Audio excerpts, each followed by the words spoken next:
Bonjour à tous, je suis Zoé Linwood, autrice auto-éditée. Ici, on va parler écriture, lecture et quotidien d'auteur. Bienvenue sur ma chaîne. Il y a maintenant 9 ans, sortait le dernier volet de la saga Hunger Games au cinéma, après avoir fait vibrer des millions de spectateurs au rythme des aventures de Katniss Everdeen.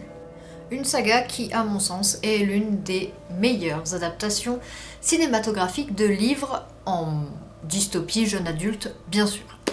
Pour ceux qui ne sont pas familiers de la série, il est tiré du livre éponyme de Suzanne Collins. Dans le livre, Suzanne Collins raconte comment le jeune Coriolanus va subir une transformation qui va le pousser à devenir plus tard le tyrannique président Snow. Dans le livre, on y découvre un Coriolanus Snow, adolescent, désargenté, et qui tente tant bien que mal de conserver les apparences. Parce que oui, les apparences, c'est tout ce qui lui reste. Et les Hunger Games sont sa chance de restaurer son blason et de gagner un prix pour accéder à l'université. Car cette année-là, c'est l'année des 10e Hunger Games et elle s'annonce pleine de nouveautés, à commencer par l'introduction des mentors. Alors, qu'on s'arrête tout de suite, ça n'est pas du tout la même conception du mentor que ce qu'on connaît dans Hunger Games classique. Il n'y a pas assez de vainqueurs, ça fait que 10 ans que les Hunger Games sont là et il n'est absolument pas question d'intégrer un mentorat fait par les anciens vainqueurs. Ce sont les enfants du Capitole, dont Coriolanus, étudiant à l'académie, qui vont s'y coller.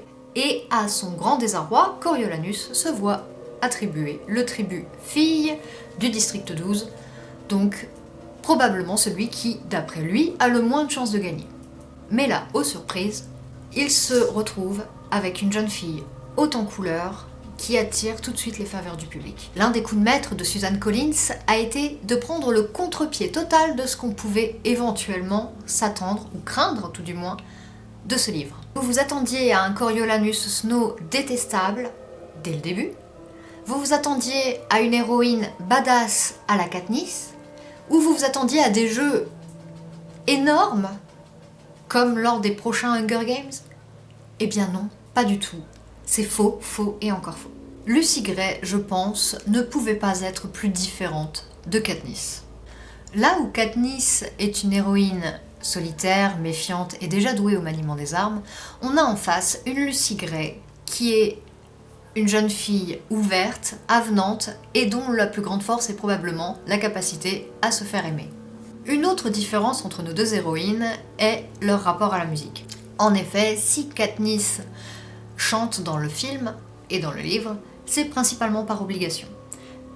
Elle, il me semble, explique clairement que pour elle, la musique est une perte de temps et qu'elle n'y voit pas grand intérêt. Hormis le fait que son père chantait et que depuis sa mort, il me semble, elle ne chante plus. Pourtant, il est aussi dit qu'elle a une jolie voix et qu'elle chante très bien. Les chansons qu'elle chante dans les films sont dans des conditions particulières. On a la chanson qu'elle chante à la mort de Rue et la chanson qu'elle chante, donc l'Arbre du Pendu, dans le cadre donc du tournage de la vidéo pour Cressida.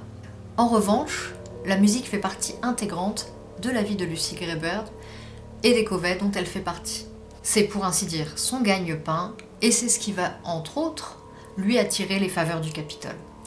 Le film est donc jonché de plusieurs chansons et c'était extrêmement plaisant de les entendre après les avoir lues, parce que lire des paroles de chansons, je pense qu'on s'est tous plus ou moins fait un jour la réflexion que c'était pas forcément la partie la plus intéressante d'un livre. Mais là, en l'occurrence, une fois qu'on a la musique, une fois qu'on a l'interprétation, c'est autre chose. Et honnêtement, Rachel Ziegler a fait un très bon travail d'interprétation. Ses chansons sont très émouvantes et le résultat du travail de l'équipe est juste... Enfin, personnellement, je les adore, je les ai déjà intégrés à ma playlist. On peut également noter une réinterprétation de l'Arbre du Pendu. Cette réinterprétation de l'Arbre du Pendu est à la fois semblable et différente à celle de la saga originale. Et si dans celle du troisième film, des Hunger Games, Katniss la chante à un moment en plus très puissant, avec une scène assez intense, une scène d'action en arrière, avec le chœur des rebelles qui reprennent derrière, en fait une chanson juste que j'aime beaucoup, elle me filerait presque la chair de poule. La version de Rachel Ziegler est très douce, je trouve, et en même temps un peu différente, un peu plus... je dirais pas joyeuse, parce que ça reste une chanson pas joyeuse, mais différente. Et j'aime les deux. J'aime vraiment beaucoup les deux, j'ai pas vraiment de préféré. Et ça, c'est aussi une grande force, je trouve, dans le film, d'avoir réussi à ne pas avoir proposé quelque chose de trop semblable à ce qu'on connaît déjà.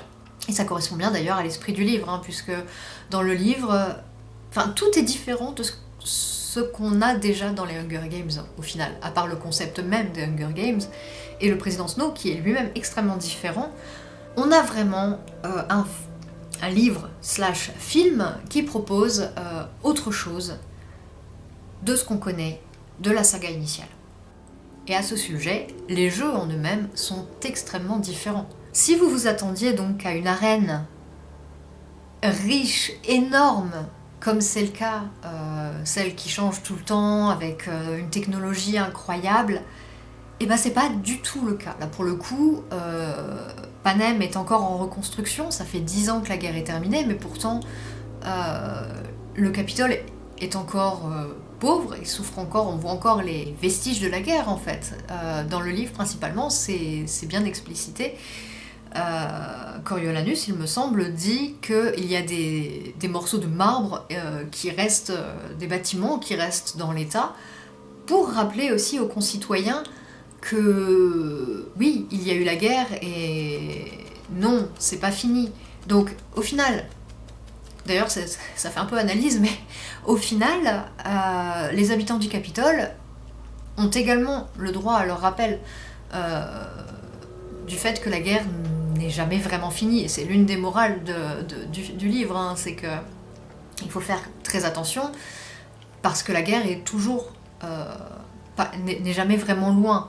Et enfin, si je dis pas de bêtises, hein, il me semble que c'est un peu la conclusion, grosso modo.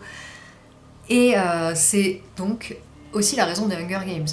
Mais toujours est-il que, dans ce cas-là, l'arène n'est qu'un vieux stade, dont même les tourniquets sont encore à l'ère d'avant la guerre, puisque quand on passe le tourniquet, ça souhaite la bienvenue au stade ou bienvenue au jeu, enfin apprécier les jeux. Enfin, dans la version française, c'était quelque chose comme apprécier le jeu. J'imagine qu'en anglais, ça doit être enjoy the game.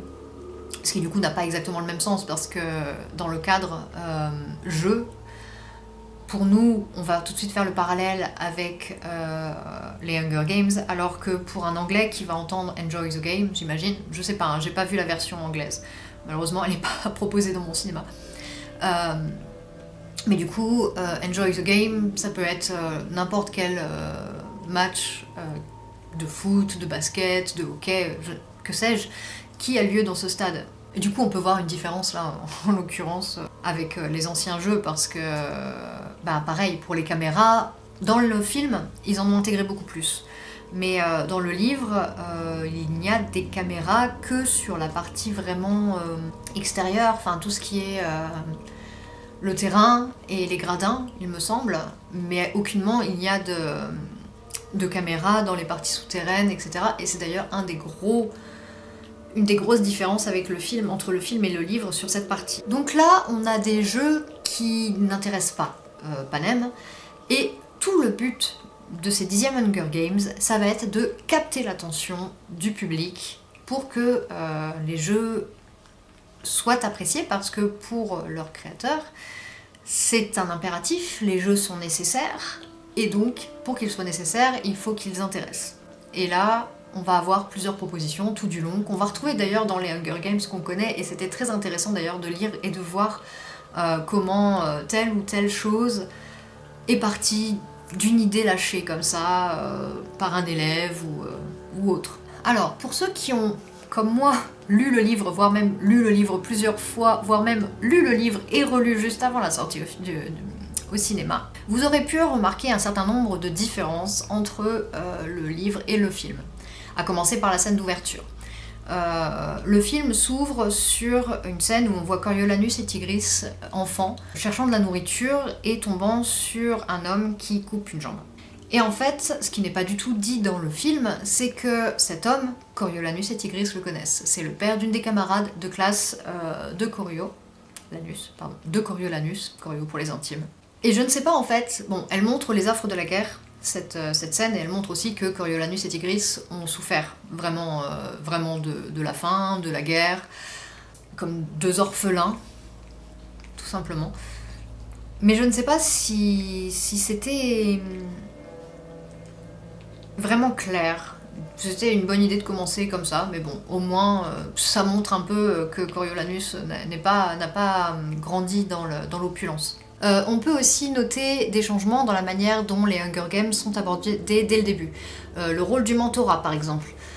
À aucun moment dans le livre, Coriolanus apprend l'existence des mentors, enfin qu'ils seront mentors tout simplement, le jour de la moisson. Il est déjà au courant et il s'y prépare. Mais bon, je ne vais pas revenir sur tous les points que j'ai vus qui étaient différents entre le livre et le film, parce que déjà ce serait spoiler tout le monde, gâcher le plaisir de certains, et en plus c'est pas le but non plus, hein. L'adaptation est très bien, personnellement j'ai adoré. Même si du coup, je regrette un peu, je dois l'admettre, d'avoir relu le livre juste avant, parce que du coup j'ai vraiment passé mon film à me dire « Ah ça c'est différent, ah ça c'est pas pareil, ah mais ça ils ont interprété différemment ».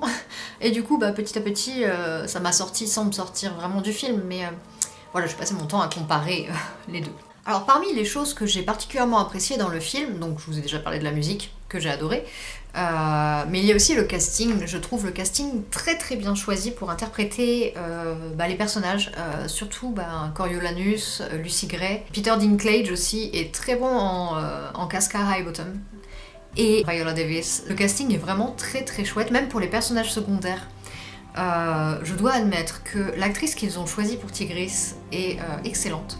Elle est touchante, parce que Tigris est un personnage attachant, hein. C'est quelqu'un d'aimant, de gentil, de dévoué, de loyal, enfin elle a beaucoup de qualités, et c'est quelque chose... Enfin c'est un personnage qui méritait effectivement d'être développé, et je suis contente que malgré le fait qu'elle n'apparaisse pas tant que ça dans le film, parce que le centre de l'attention c'est vraiment Lucy Gray et Coriolanus, mais je suis quand même très contente de la place qu'ils ont fait à Tigris, parce que c'est un personnage qui mérite de l'attention, et j'aurais même aimé qu'elle en ait plus d'ailleurs. Si vous vous souvenez, dans le 4, on voit une femme féline qui recueille Katniss et ses acolytes pendant leur fuite lors de l'assaut du Capitole. Et c'est cette même Tigris, c'est la cousine de Coriolanus qu'il a fini plus ou moins par rejeter, repousser, parce que comme il le dit, c'est les choses qu'on aime le plus qui nous font le plus de mal, donc peut-être que c'est une des raisons pour lesquelles il s'est éloigné de Tigris. Je ne sais pas, c'est pas particulièrement dit, c'est pas dit dans le livre, donc voilà, c'est un personnage qui était vraiment très chouette, et je suis très contente. Par contre, j'ai eu un petit regret quant à l'absence, ou quasi-absence, de certains personnages, comme par exemple Ma Plint, donc la mère de Sejanus, qui est un personnage sympathique dans le livre et qui a quand même une place... on entend beaucoup parler de Ma Plint quand même, donc, et là en fait on l'aperçoit 2 fois dans le film, et du coup justement pour cette... Alors attention spoiler, pour une scène particulière dans la partie 3 où on a l'interaction de certains oiseaux, pour ceux qui ont lu le livre ou vu le film, je pense que l'absence de Ma fait que du coup c'était moins clair cette scène, parce que normalement on entend l'appel répété Ma, et en fait comme c'est un mot court, et bien au cinéma, et à cause d'un des changements qu'ils ont fait aussi, j'essaye de pas trop en dire, vous remarquerez, on n'entend pas ça. Je trouve que ça perd un peu de sa force.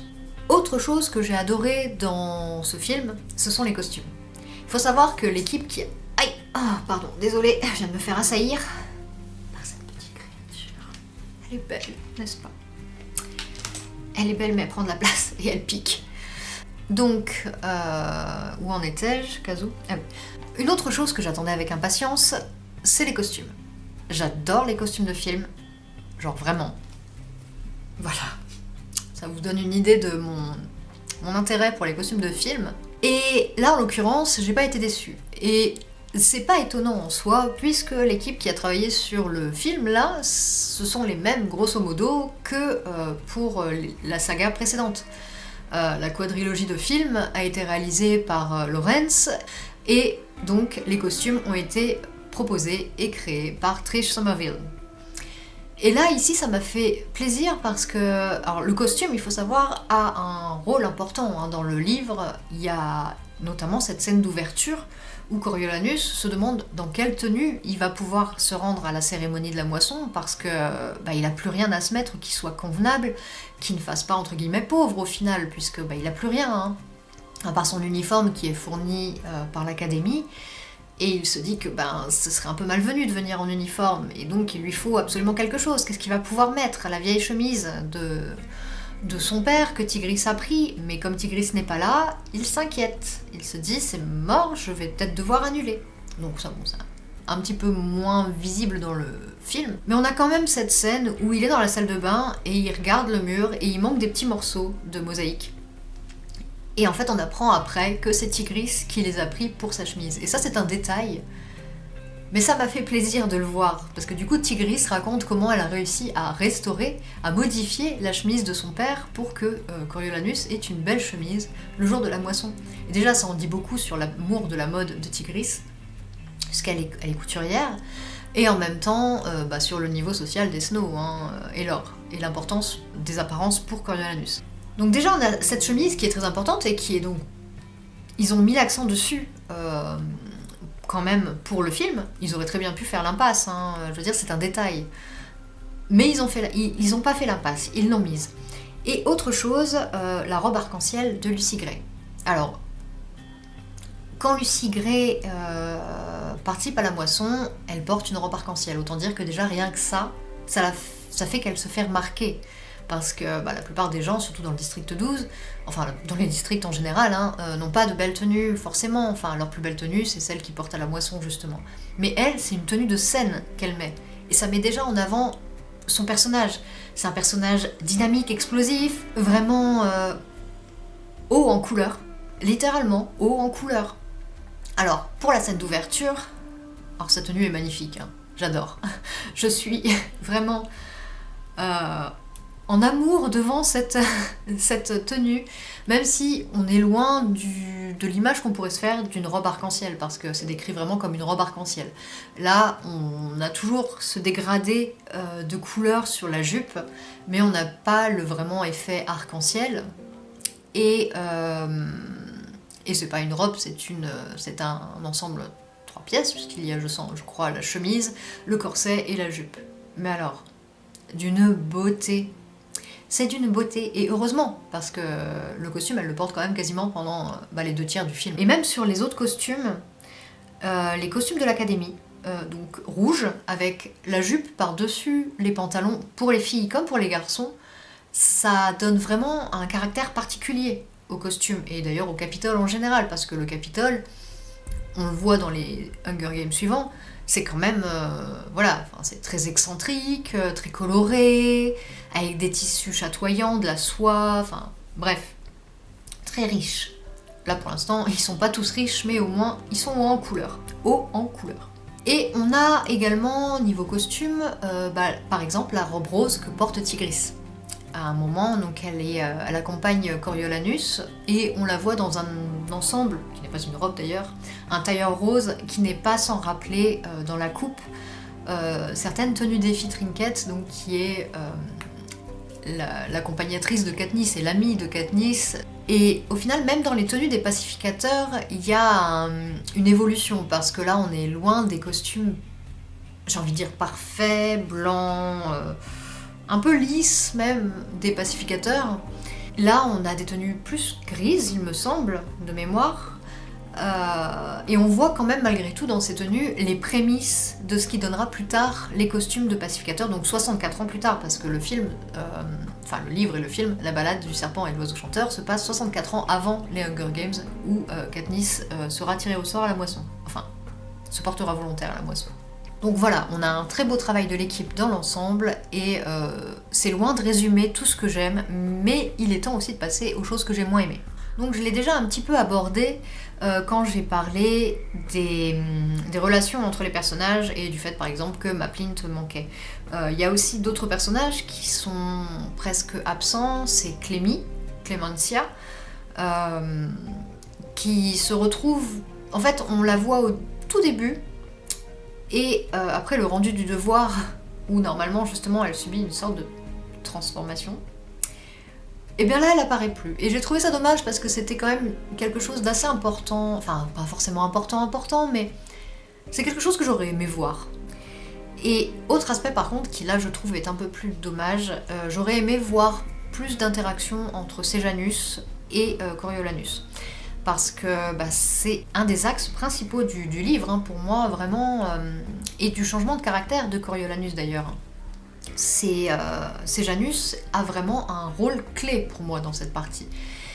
Et malheureusement, je la trouve trop peu développée dans le film.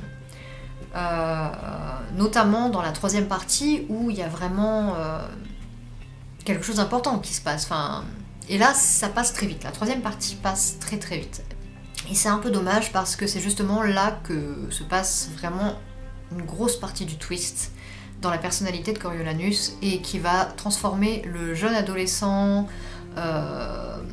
loyal, gentil avec sa famille, quand même un peu calculateur, hein, on va pas se mentir, il ne fait jamais les choses de manière désintéressée, il y a toujours quelque chose derrière sa tête, il a toujours quelque chose derrière la tête, mais voilà, il donne quand même une image plus avenante, plus sympathique que le Coriolanus empoisonneur qu'on connaît, hein, le Snow, le vrai, celui qui empoisonne ses convives et qui détruit tout ce qui se met en travers de sa route. Autre différence qui m'a pas... C'est pas que ça m'a dérangé ni que j'ai pas aimé, mais du coup ça m'a donné une autre image de certains personnages, c'est la partie des jeux. Vraiment les jeux. Là je pense que de l'action a été ajoutée. Dans un sens c'est normal, les gens qui viennent voir Hunger Games veulent voir des Hunger Games, ils veulent pas juste voir avant et après. Ils veulent voir des Hunger Games. Et dans les premiers films, les deux premiers, c'est vraiment, d'origine, c'est vraiment forcément l'axe principal. C'est la survie dans l'arène et comment des gamins se transforment finalement en tueurs. Et voilà, là, ici, je pense qu'ils ont ajouté de l'action et du coup, les tribus étaient... Je sais pas, j'avais pas du tout cette image-là des tribus. Alors, bon, la plupart des tribus, je vais pas vous mentir, je ne me souvenais pas forcément de ce qu'ils avaient fait. Je me souvenais principalement de la petite jeune qui monte sur son poteau et qui reste là, de celui qui couvre avec le drapeau. Enfin, désolé pour le spoiler, mais c'est pas non plus des trucs énormes. Et pareil, je pense que forcément...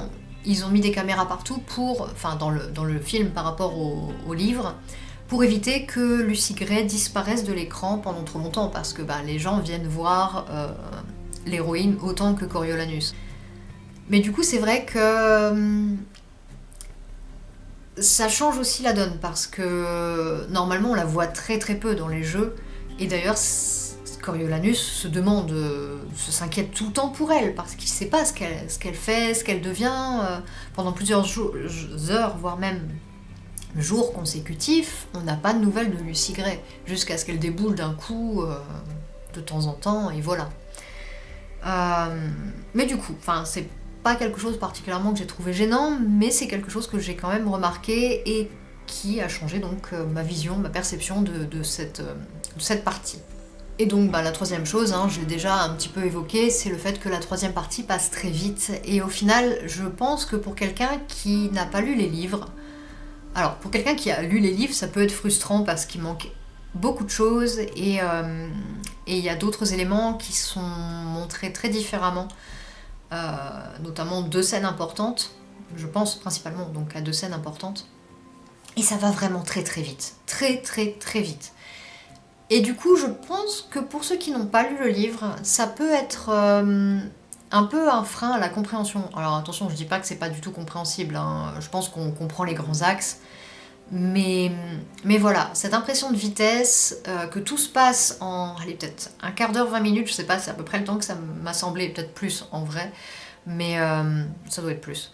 Le fait que tout se passe extrêmement vite, et ben, je trouve ça un peu dommage. Je pense qu'ils auraient largement pu rajouter un petit quart d'heure sans que ce soit dérangeant. De toute façon, le film dure 2h45, on n'est pas à un quart d'heure près, hein. Comme le disent si bien les réalisateurs, on peut binge-watcher des heures et des heures de séries. Ils oublient aussi dans ce cadre que chez nous, on peut mettre pause et aller manger et boire, etc. Alors qu'au cinéma, ben, on ne peut pas mettre pause. Mais donc voilà, ils auraient pu largement, je pense, rajouter un quart d'heure et étoffer certains aspects sans que ce soit dérangeant. Au contraire. Sinon, le film passe très vite. Il se laisse regarder très bien. C'est un très très bon divertissement, une très bonne adaptation. Malgré les différences que j'ai notées, c'est vraiment une très très bonne adaptation. J'ai remarqué aussi que les gens qui n'ont pas lu les livres apprécient ce film vraiment beaucoup, voire même des fois plus que les précédents. Mon copain par exemple, et c'est pas le seul, hein, m'a dit texto que c'était son favori de la saga, qu'il l'a trouvé, la partie dramatique, tout ça, l'aspect dramatique, l'aspect action, lui a beaucoup plu. Et bon, après, l'action, c'est pas ce qui manque dans les autres, hein. Selon les opus, il y en a qui bougent quand même pas mal. Pour moi, je dirais pas jusqu'à dire que c'est mon favori de la saga, hein. Je reste... je les aime tous. Mais c'est vrai que mes favoris, ça reste quand même la quadrilogie principale. Je les aime vraiment beaucoup. Et je reverrai quand même celui-là avec le plus grand plaisir. J'écouterai les musiques 1 million de fois puisque je les ai déjà ajoutées à ma playlist d'écriture, hein, parce que c'est pas pour rien qu'Hunger Games c'est mon inspiration principale quand même. J'adore cette saga et je suis vraiment ravie qu'ils aient fait un autre livre et un autre film. Et si Suzanne Collins veut se sacrifier et réécrire un livre et Lawrence le réaliser, je leur serai gré, vraiment. Enfin voilà, je pense que la vidéo est déjà bien assez longue. Si vous l'avez regardée jusqu'au bout, merci beaucoup. N'hésitez pas à me dire en commentaire si ça vous a plu, si le concept de la comparaison livre-film vous plaît. J'ai plein d'idées en tête, donc dites-moi aussi s'il y a des films ou des séries que vous aimeriez aborder qui ont été adaptés, principalement des dystopies si possible, qui ont été adaptés et qui vous plairaient que j'analyse entre guillemets en vidéo. N'hésitez pas aussi à me dire ce que vous avez pensé du film en commentaire, si vous avez lu les livres, si vous avez préféré les livres, le film, si vous avez aimé le film, même si vous n'avez pas lu le livre, enfin bref. Donnez-moi votre avis en commentaire, ça me fera plaisir de vous lire, je prendrai le temps de répondre. Et voilà. Merci à tous, et à bientôt, et puisse le sort vous être favorable.